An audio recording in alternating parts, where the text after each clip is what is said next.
Hi fellas, welcome to this video. This is about Unit 3 of AP Physics C Mechanics, Work, Energy and Power.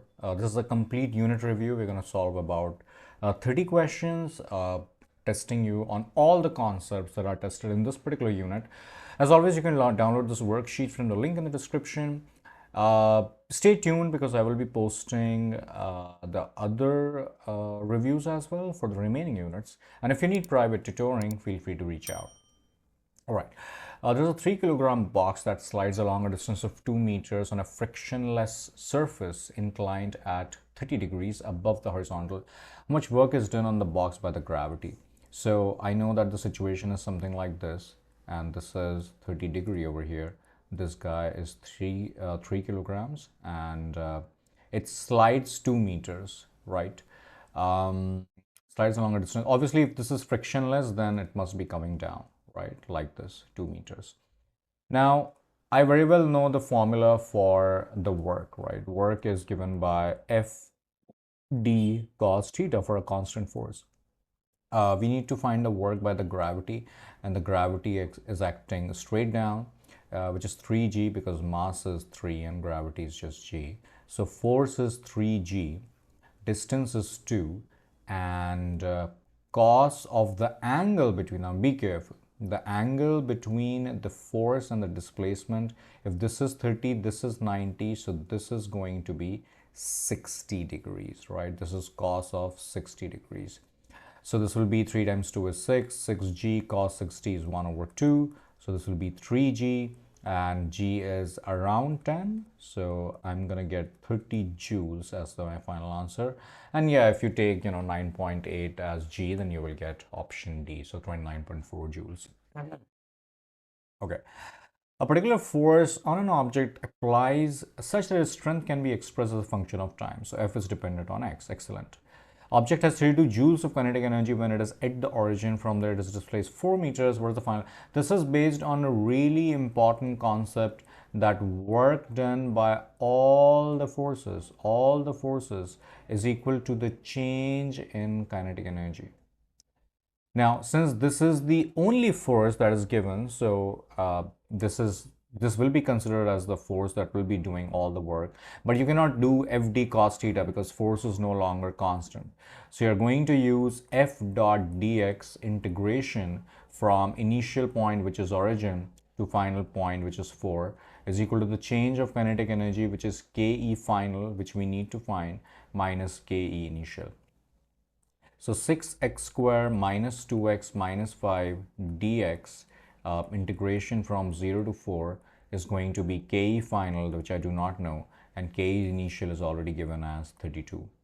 So this will be 6x cube over 3 minus 2x square over 2 minus 5x from 0 to 4 is equal to Ke final minus 32. 3 times 2 is 6, so 2x cube minus x square. Honestly guys, you can also put that in TI-84 or Desmos because APs are now hybrid, so you can very easily find this entire integral. If you typed in exactly like this in Desmos, it will give you the number. But anyway, if I put the upper bound, it will be 4 4 is 16, 16 4 is 64, 2 times 64 minus 4 square is 16, 5 times 4 is 20, 0 will make everything 0, will be equal to Ke final minus 32. This will be 128 minus 36 is equal to Ke final minus 32, and my answer is 124 if I simplify all of this out. So Ke final is 124, which means that 124 joules is the final answer. All right.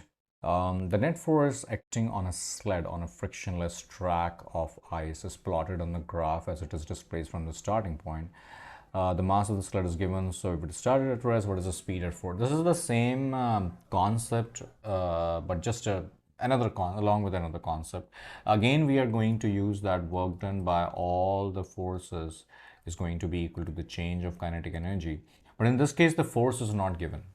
Force versus position graph is given, and we very well know that the area under the fx curve gives the work. So I need to find the area of this triangle, which is pretty straightforward, right? Half times base, which is 4, times height, which is 5. So this is going to be 10 over here. So work done will be 10. KE final, I do not know. KE initial is 0 because it starts from rest. So obviously 10 will be equal to KE final. KE final is given by half mv square because they are interested in the final, the speed, right? Speed at 4. Multiply both sides with 2. So the 20 is equal to m. M is 10, 10v square. So this is going to be, dividing both sides by 10. 2 is equal to v square. So root 2 will be equal to v. So v is root 2 meter per second, which is option C. Right, imagine a 2 kilogram steel ball that is launched directly upwards with some initial velocity v naught at t equal to 0. The ball flies up to a maximum height of 1.8 meters and falls back to its original height. What was the work performed on the ball by the gravity? Don't you think that in this case the work performed is just 0? For a very simple reason that when it is going from this point to this point, like this, it is covering some distance. In fact, that is given to us 1.8 meters, and while coming back it is covering the same distance again. But remember, the direction of force is not changing. Even when it was going up, the force was down, and while this was coming down, the force was still down, and the force was just mg.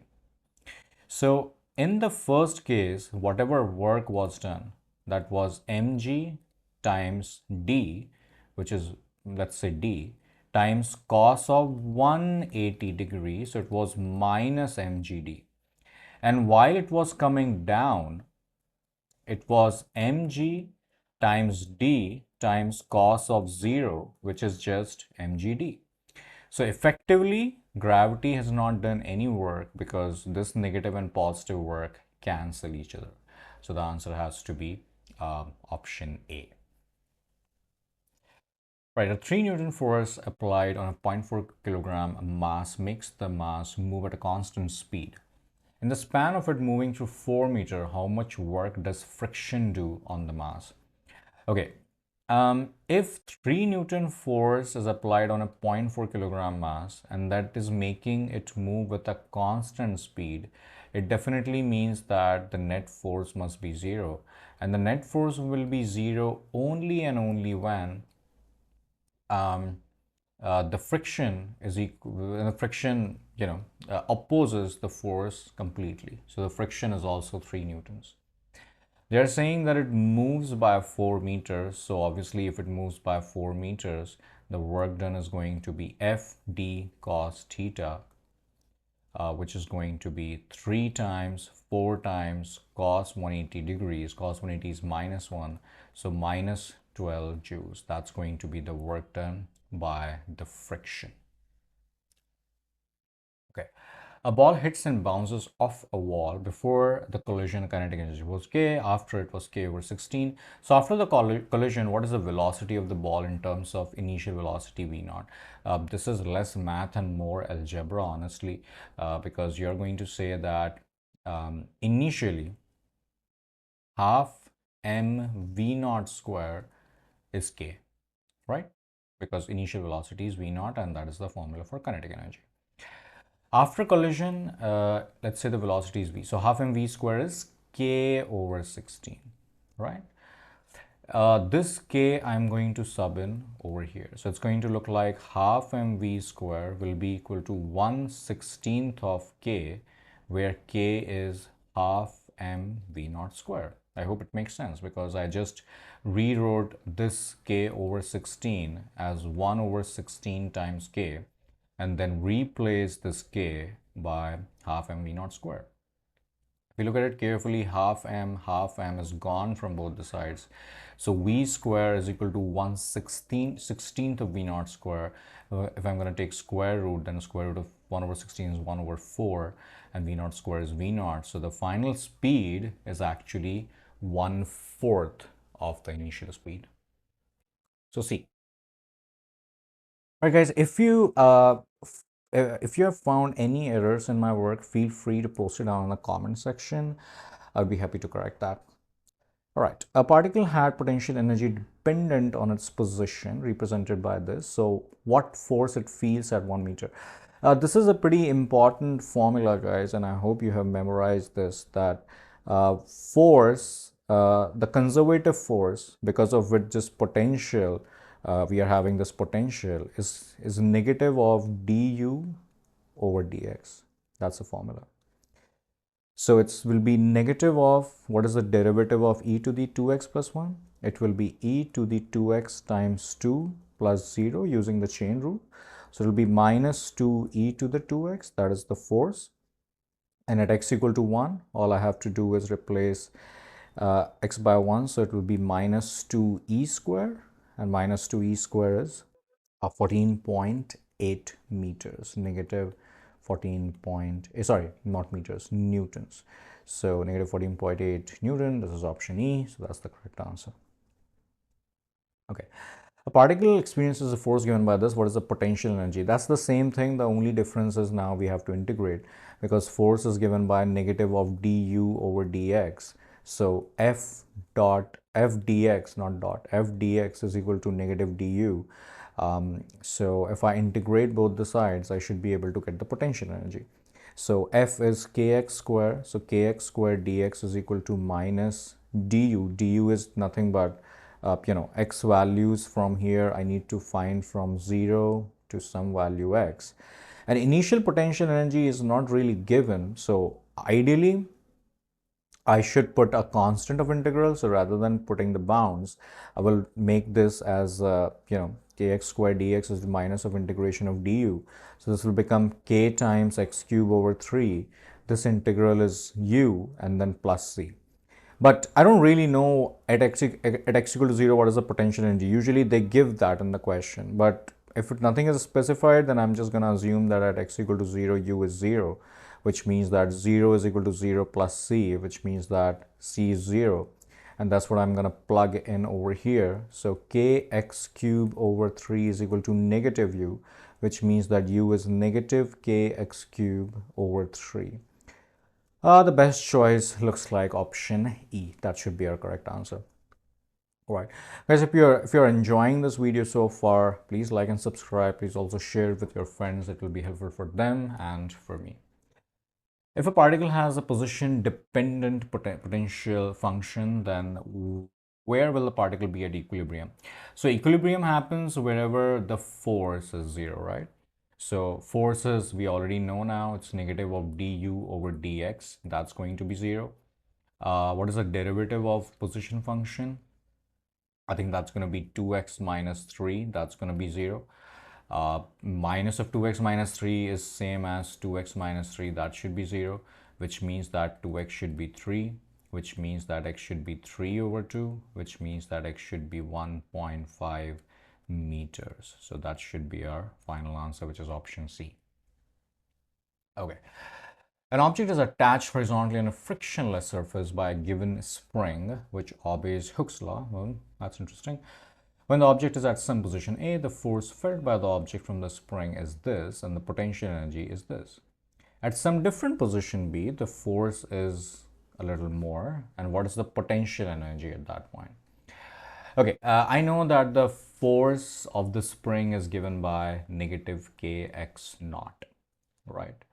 So and potential energy is given by k over 2 x naught square. So this is potential energy and this is the force. Now I'm going to work on position A. The force is negative kxa, let's say, is equal to negative 2.4, which means that kxa is equal to 2.4. And that's one. And then second is half kxa square is equal to 2.4, right? Because that's the energy. Multiply both sides by 2, so that's going to work. That's going to look as kx square is equal to 4.8. And don't you think, guys, I can use a graphing calculator to solve it, or honestly I can do it manually as well, because I'm just going to replace this. If you want, you can just find the value of k from here, which is 2.4 over xa, and plug that in over here. So it will look like 2.4 over xa Why? Because I just replaced this by this, and xa square is still as it is equal to 4.8. So 2.4 times xa square over xa is equal to 4.8, and divide both sides by 2.4. You're gonna get xa as 2. So if xa is 2, you plug xa back in, so you're gonna get value of k as 2.4 over 2, which is 1.2. So that's what I was interested in, value of k. Now, the scenario B has again some unknown displacement, but the force is negative 12, which means that negative kxb is negative 12. K is 1.2 and negative is gone from both the sides. So 1.2 xb is 12. So xb will be 12 over 1.2, which is just 10. They are asking what is the energy at this point. So energy will be k over 2 xb square. K is already 1.2, xb is 10, so 10 square.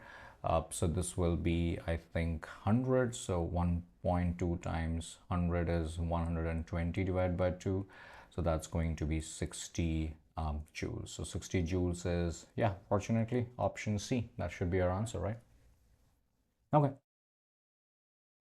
Okay, well, some fancy stuff is going on here. Suppose a 0.2 kilogram mass stretches a spring by 6 centimeter. I can see that when it hangs at rest, but only stretches by 4 centimeter when it is underwater. Okay, fair enough. The difference is due to the buoyant force that acts upwards on the mass. So for those of you guys who are not aware of the buoyant forces, although this is a concept of AP Physics 1, they have recently introduced fluid mechanics, but it's still not in AP Physics C, and believe me guys, that's so good because that's a boring chapter. Anyway, buoyant force is basically a force due to a liquid on an object upwards, right? What is the magnitude of the buoyant force? Okay, I know that in this case, the value of 0.2 kilogram is right over here, of course. This is 0.2 kilogram, which is responsible for the stretch. So the force due to 0.2 kilogram is 0.2 g. So I know that 0.2 g will be equal to kx naught. Let's take probably the gravity as 10. So 2 will be equal to k, that I do not know. And x naught, be advised, should be in meters. So 6 over 100, because we are talking about SI units, newtons here. So the value of k will be multiplied both sides with 100. So 200 is equal to k times 6. So the value of k will be 200 divided by 6. Let's keep it aside. Now over here, what will be the FBD on this water, on this block which is in water? One is definitely mg, that is not really going anywhere. It is just 0.2 g. And one will be buoyant force, which is upward. So I'm going to say that 0.2 g minus FB is actually providing the net stretching force to the spring, which is nu kx, kx naught. Let's not use naught because let's put kx. So 0.2 g is just 2, FB I do not know, k is already, I know now, is 200 over 6, and the value of x is 4 centimeter, which is again 4 over 100 meters. So gone, gone, gone, gone. 2 minus FB will be equal to 4 times 2 is 8, 8 over 6. So 2 minus FB will be equal to 4 over 3, which means that 2 minus 4 over 3 will be equal to FB. So FB is 0.66 Newton is the value of FB, which matches obviously closest with option A. Most likely they must have taken G as 9.8, but yeah, that works well. Okay, that was a good question. A non-conservative force is the one that, okay, has differing work depending on the path taken by the object. Yes, that's absolutely correct. Because non-conservative force work depends on the path taken. That's correct. Converts mechanical energy into various forms of external energy. That's also correct, because mechanical energy is not conserved whenever there is a non-conservative force. So 1 and 2 are definitely correct. Gives work done as 0 as long as particles move along a circular path. That is not correct because consider that I connect a bob over here and this is moving in a circle. But don't you think that if you're thinking that tension is doing zero work, that's correct. But is tension the only force? Because there is air resistance as well. Air resistance is a non-conservative force that will definitely do some work. It won't do a zero work.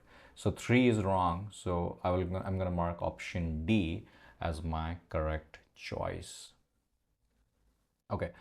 The potential energy as a function of R is plotted over here. Which of those values could be the total energy of an oscillating particle? Okay, this one is a tricky question, guys.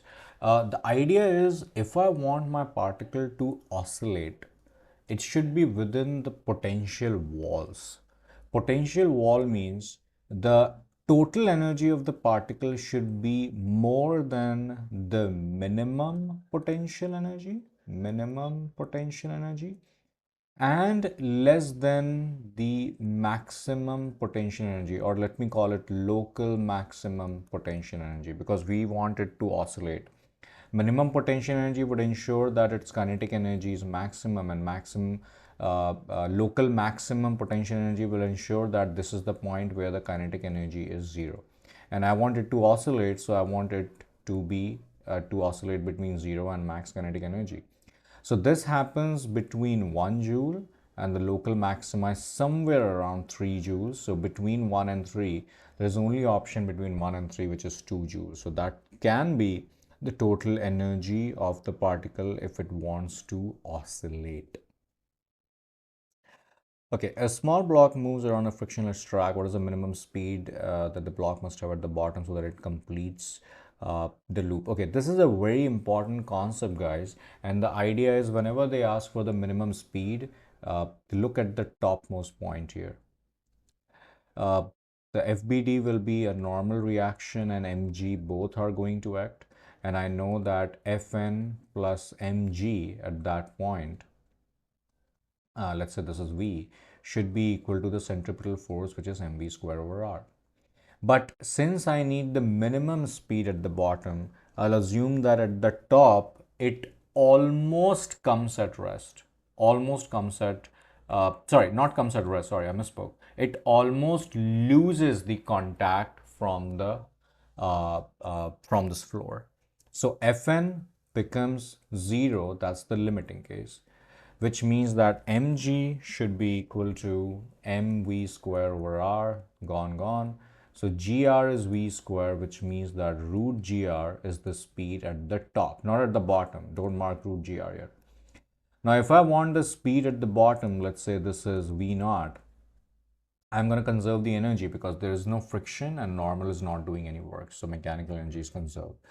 Let's take this as the reference of the for the gravity. So initial energy or mechanical energy is just the kinetic energy, which is half mv naught square because the gravity is just 0. At this point, the energy is half mv square, and there is a potential energy because this is r and this is r. So there is mg2r kind of potential energy. So half m v naught square, I don't know v naught, half m v square, v is just gr, or v square is gr, so gr plus 2 mgr. I mean, I wrote small r here, but that, guys, is the same thing. That is just the radius of the track. Okay, so multiplying both sides by 2 m, in fact, m is gone. Then multiplied both sides with 2, I will get v naught square is equal to gr plus 4gr.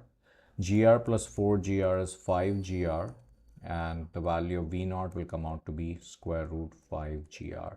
So that is the minimum speed with which it should be pushed at the bottom on a frictionless track so that it will complete one complete loop. Okay. This one says that when a 1 kilogram block is attached to the spring and lowered to come to equilibrium, it extends by 0.2 meter. A 1 kilogram block is then removed, the spring is again brought to the unstretched length, and a 1.2 kilometer is hung and released from the rest. What will be the maximum extension of the spring? Okay, this is complicated because if you are thinking that maximum extension will be when it is at equilibrium, no, it will not be at equilibrium. Because think about it like this. excuse me, when I will release it, it will come to this position, some position where up kx and mg are both equal. But will the block stop here? No, it will keep going on and on downwards till and then the spring force will be more than gravity, and then there will come a point where it will come to rest, because during this position it will be decelerating. So we need to find when it comes to rest, and that's when I need to find the extension, because that will be the maximum. So first I need to find k value using this information, because here I have 1 times g and here I have kx naught, so k times 0.2. So I know that k times 0.2 is g, which means that multiplying both sides by 2, 2k is equal to 10g, which means that k will be equal to 5g. So somewhere around 50 Newton per meter, that's the value of k. This is a pretty good question. Don't you think, guys, wherever I want the speed of the object to be maximum, I want its kinetic energy to be maximum. And since all the objects are conservative, the mechanical energy is conserved. So if I want kinetic to be maximum, that will happen wherever the potential is minimum, right? Now treat this as calculus. You know a function, you want to find where is the minimum. Obviously, you take the derivative of this, and which is 6x plus 2, equated to 0 to find the critical points. So 6x plus 2 is 0, 6x is minus 2, x is negative 1 over 3. Then you make a number line to do the first derivative test, if you guys remember. Then anything less than negative 1 over 3, let's say negative 2, this will become negative. Anything greater than negative 1 over 3 may be 0, this will become positive. Negative to positive means it's a minima, and that's what I want. So if this is minima, then definitely at negative 1 over 3, kinetic energy will be maximum. So it has to be option B. That was a pretty good question. Okay, a 32 kilogram block drops from initial height of 1.4 meter towards the floor. On the floor, there is a 42 centimeter tall spring with spring constant K, while cushions the blocks fall. Okay, the distance with which the spring compresses before. Okay, this is more about the conservation of energy. So this is a spring and this is the mass m over here, and initial height of 1.4 meter is dropped towards the floor. Now 1.4 meter is this much. Okay. On the floor, there is a 42 centimeter tall spring. So this is already 0.42 meters, because we convert into meters. Now, when the block falls and it comes to rest, obviously the spring will be compressed a little bit. So let's say this is the situation where the block momentarily comes to rest, and this was the drop height. And let's say this is 1.4 meter, and let's say I don't really know what is this, so let's call it h over here.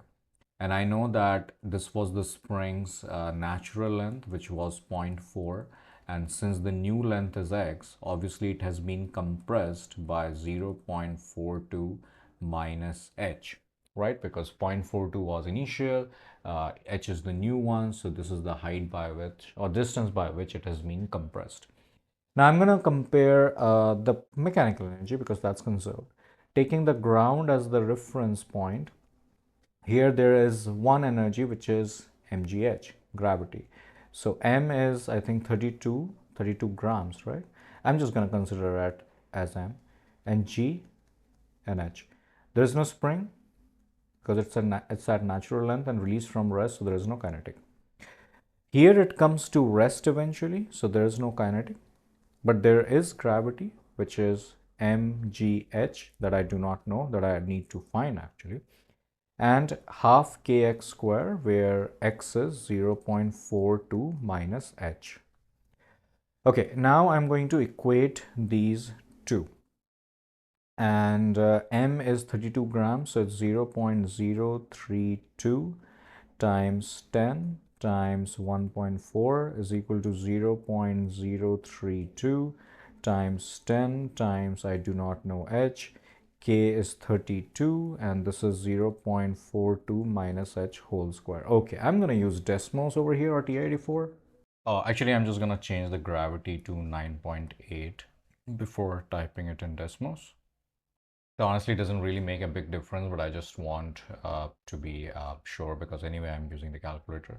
So if I type this in Desmos as an expression over here, I can see that the two roots are 0.27 and 0.55. 0.55 doesn't really make any sense because it is even more than its natural length. It cannot bury in the ground. So 0.27 makes sense, but that is not the answer, guys, because we need the compression. So the compression will be 0.42 minus 0.27, which is somewhere around 0.15, which is 15 centimeters. So that should be our final answer. It was definitely challenging, but yeah, that's how we do it. Okay. A 0.52 kilogram block is sliding to the right on a surface that exerts a frictional force with 0.4 coefficient of friction. It collides with a horizontal spring, this is constant. This, which compresses by 12 centimeter as the block comes to rest. What was the speed? That's a pretty straightforward question, in my opinion. It's just mostly based on the conservation of energy. Okay, and finally it comes over here at rest. So from here, it is sliding to the right. So the friction force of 0.4. This is 0.52 kilogram. This K value is 18 and it is being compressed by 0.12 meters. We need to find the speed when it collided with the spring. That is at this point, what was the velocity? So don't you think the energy, we are going to conserve the energy, but total energy, not the mechanical. Why? Because there is a friction over here. So can we say that the mechanical energy initial plus work done by the friction is mechanical energy final? That's how we conserve when there is a non-conservative force. Initial mechanical energy is just kinetic at this point. Why? Because actually this representation is not even required. This is just kinetic because this will be half mv square. M is 0.52 and v I do not know. There is no potential because there is no change in height, and obviously there is no spring energy because at this point it just collided with the spring. The spring was still at the natural length.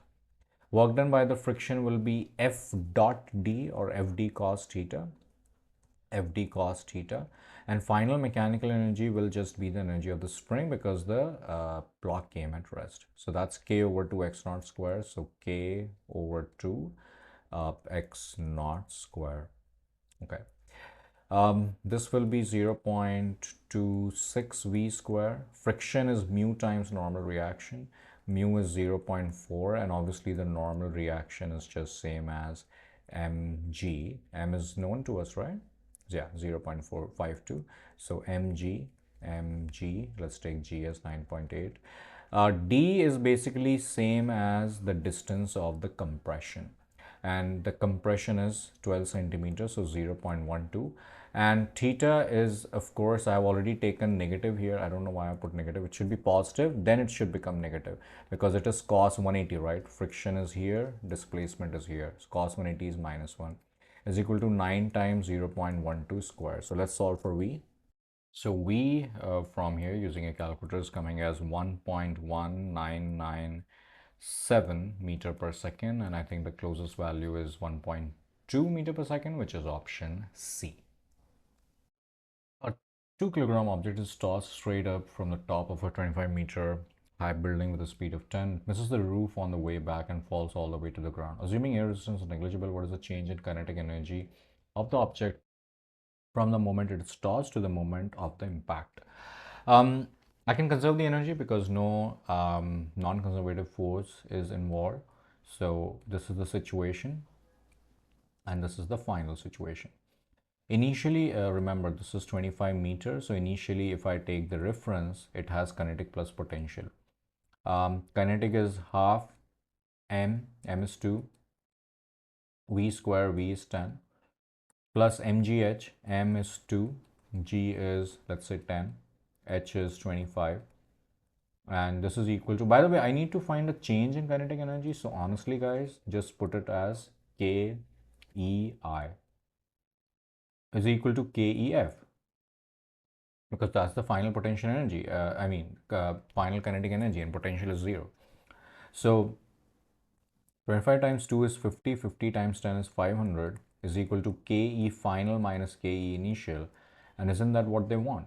Change in kinetic energy, right? Change in kinetic energy, which is just 500 joules. The velocity of an object of mass m varies like this. What is the instantaneous power? Instantaneous power is given by F dot V, guys. Power is given by F dot V. Obviously, I don't know what F is, but I can easily find. F is equal to ma, and acceleration is dv over dt. And I very well know what v is. So if I take the dv over dt of ct, it is just c, because the derivative of t with respect to t is 1. So F is mc, let's put mc here, and v is just ct, that's already known to us. So it will be mc square t. That will be our answer, which is option C. A motorized pulley lifts an object of mass m at constant velocity, assuming that all the frictions are absent. The average power delivered is given by total work over total time, right? I can find, obviously this is one way, and you can use another way. I mean, this will work because they are asking the power delivered by the motor. So it is something like this. Since there is no other force except the motor force which is trying to pull it up, and the gravity which is trying to pull it down, and since it is moving with a constant velocity, motor force should be equal to the gravity force. And let's say it is going up by, I don't know, for some time, let's say t, or maybe some distance d that I do not know. So I'm going to say that the work will be F dot d, which is mg dot d dot cos 0, because force and distance are in the same direction. Why have I written total? That's total time. Total time is, let's say, t. So it will be mg d over t. And if you guys notice, what is distance over time? Isn't that just speed? So it is mgv, because speed is constant. So the average power is mgv, which is option C. Okay, motorized pulley lifts an object, da da da. Okay, this time there is a constant acceleration. So what is the instantaneous power at some time t? So instantaneous power will obviously be f dot v. I need to find the velocity at time t and the force, right? Remember that it lifts up with an acceleration of g, which means that the situation is, this is the force of the motor, this is mg, and it is going up by g. So as per Newton's law, I'm going to say that F minus mg, because that's the net force, should be equal to ma, and a is just g. So it should be equal to mg. So the force by the motor is a constant 2mg. So it will be 2mg times the velocity at some time t, using the kinematics, is v is equal to v initial plus at. Obviously lift starts from rest, acceleration is g, and the time is t. So this v at some time t is just gt. So the answer is 2mg square t, which is the instantaneous power at that particular instant, which is option D. Barney pushes a 60-kilogram crate along a floor with an average speed of this for 5 seconds as he's cleaning up his garage. If the coefficient of friction between this and this is okay, what is the average output of Barney during this time? So basically they're asking what is the power of Barney, output power. The force with which he pushes is not given, and that's the idea over here. that his average force will actually be same as the force of the friction, because overall it is just moving with an average velocity of this. So we are just going to assume that over here force of friction is given by mu times normal reaction, and normal in this case is just mg. So it will be mu, which is 0.34 times m, which is 60 kilogram crate, times g, which is 10. So this comes out as 204 Newton. That is also the force, the average force with which Barney pushed. Now, average output power is equal to the total work that he has done over the total time. The work is basically his average power multiplied with distance, because cos 0 is just 1, so there's no need to put up cos theta, because that's just 1, and total time is just given as 5. F average is 204. The distance that is moved by, isn't that just speed times time? Because that's the average speed. So 0.65 times 5 over 5. These two are gone, and finally we are left with 132.6 watts. So the average power that he exerts is somewhere around option B. Over here, what is the average power required to stop a 90,000 kilogram train that has an average initial speed of this at a deceleration of this? Okay, I know that the average power will be equal to the total work over total time. And in this case, I don't really need to find the total work using the FD cos theta formula, because there is no force of the, I mean, it's not like we can, but I think there is a better way, that we know that work done by all forces is basically the change of kinetic energy over the time. Change of kinetic energy, final energy is just 0 because it stops, and initial energy is half m, which is 90,000, times v square, which is 25 square, over the time. I don't know time, so let's find that out. V initial is 25, V final, because it stops is 0, deceleration is -4, and time I do not know. So I think I'm going to say V final is equal to V initial plus AT equation. So 0 is equal to 25 minus 40, which means that 4t is equal to 25, which means that t is 25 over 4. So this time is 25 over 4. Obviously, our power will come negative, but they are just interested in the magnitude. So we're just going to return the positive answer. Let me find that. Okay, so this is 4500000 watts, which is basically 4.5 times 10 to the 1, 2, 3, 4, 5, 6, 6 watt, which is option C. That should be our final answer. All right.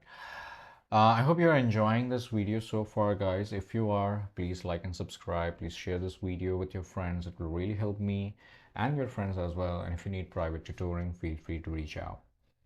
An engine that delivers power P is attached to a pulley that lifts a box of mass m naught, a vertical distance of y naught, at a constant speed. Oh my goodness, so many moving parts. If, as shown in figure 2, there is no figure 2, guys. There is actually no figure in this question. They are just saying that there is a mass over here. Let's say this mass is m naught, and it is pulled by a motor with a power of P, and it goes up by a distance of y naught and sometime t naught. So if the same situation happens with the same power with triple the mass, and it goes with the same vertical distance y naught, what is the time? So I'm going to say that the power is actually power of the motor is basically the work over time. And the work is nothing but the change in the change in energy. Basically, this time the total work in that case will be the change of the potential energy in this case, because that's the work that is being done, right? So potential energy will be m naught y naught g, because it's mgh, and m is m naught, g is y naught, and h g is just h is y naught, and g is just g, and time is t naught. So this is how P looks like.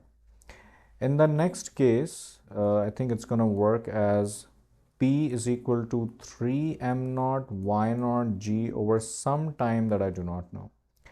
Let's plug in this P over here, which is m naught y naught g over t naught is equal to 3 m naught y naught g over t.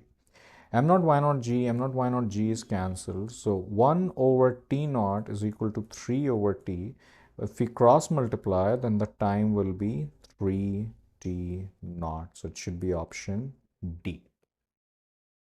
Right over here, two blocks of equal mass are connected by a string that passes over a pulley. Block 1 hangs and block 2 can slide. The system is released from rest. Using conservation of energy, the student derives an expression for the speed v of block 1. Block 1 is this and this is block 2 as and obtains as root gh. The experiment is performed and both h and v are measured, but the measured values of v is larger than the calculated value using the student's equation. Which of the following sources of experimental error could have caused the discrepancy? Obviously, if this formula is actually giving a higher value, this definitely means that this question, guys, I hope you have read the question. They are just saying that right now someone performs an experiment and using energy conservation, they found the speed of the block 1 as root gh.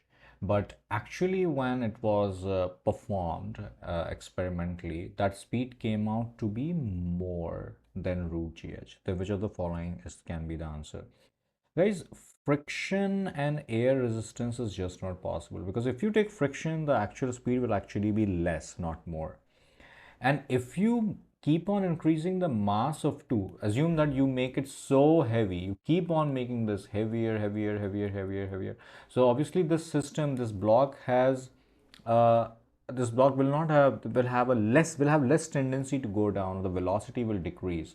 The only possibility is option E. Let's say the table is probably not horizontal, it is slightly inclined, so that the gravity component over here is also now helping it to slide and eventually increasing the velocity of the entire system. So I think my answer is E, but if you feel this is not correct, let me know in the comment section. Several identical objects are initially at rest on a surface. The figures are FBD, and for the forces that are exerted for some distance delta x, which of the following diagram is a net work being done on the system?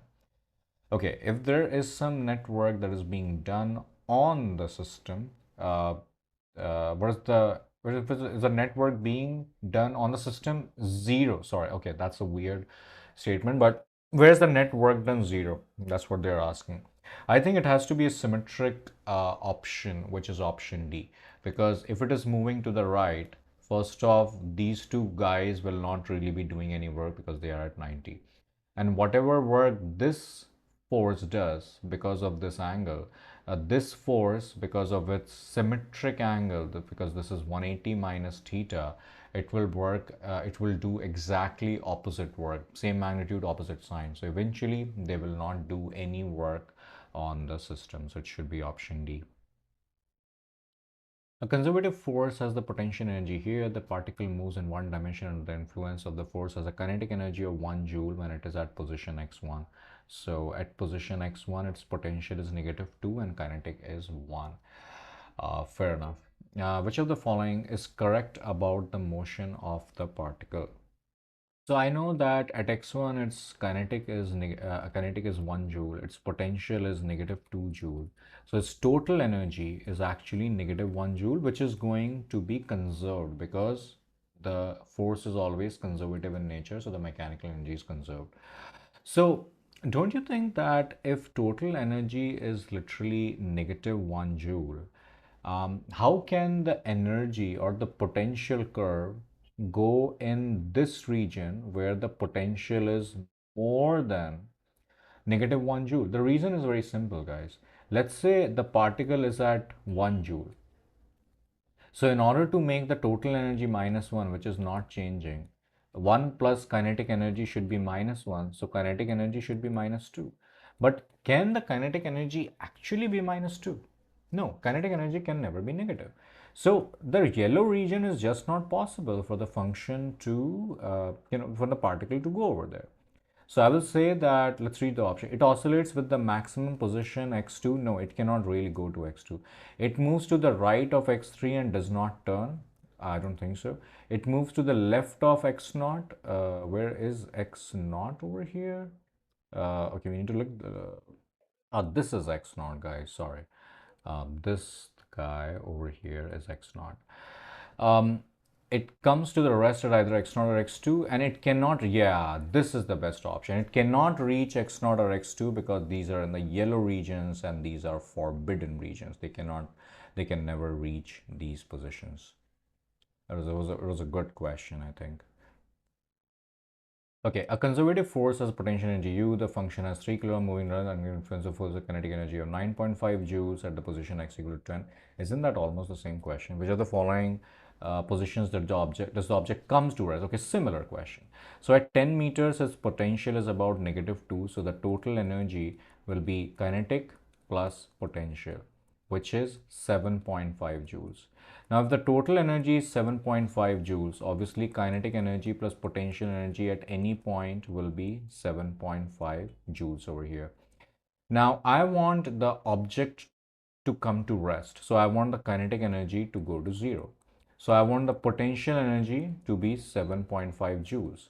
But I don't really see any point where the potential energy actually can be 7.5 because the maximum is 1 joule and that is going negative and then tapering somewhere over zero point 0.2 joules or something like that. So I'm going to mark option E that there is no point actually where it comes to rest because nowhere potential energy seems to be 7.5 joules. In an experiment, the car of mass m is set up on a horizontal surface of negligible friction. That's a long question.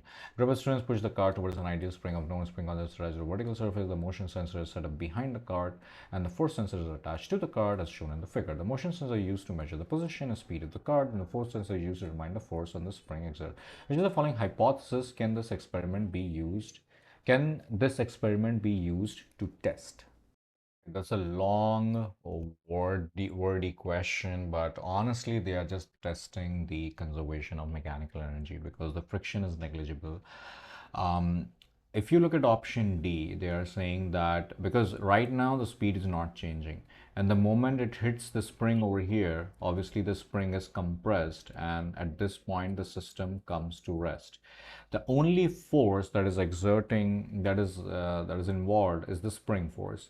So it makes sense that work done by all forces, which is equal to the change in kinetic energy, all force is just the spring force, final energy is zero, initial energy is minus ke, work done by the spring is anyway negative in a way, so it's work done by the spring is negative of change in energy, and we can say that the work done by the spring is actually proportional to the initial kinetic energy from this, and that's what option D is suggesting, that the work done by the spring on the card is directly proportional to the initial kinetic energy of the card when it reaches the spring. Alright guys, I hope this video made sense to you. If it did, please like and subscribe, share it with your friends, and if you need private tutoring, feel free to reach out. Thank you.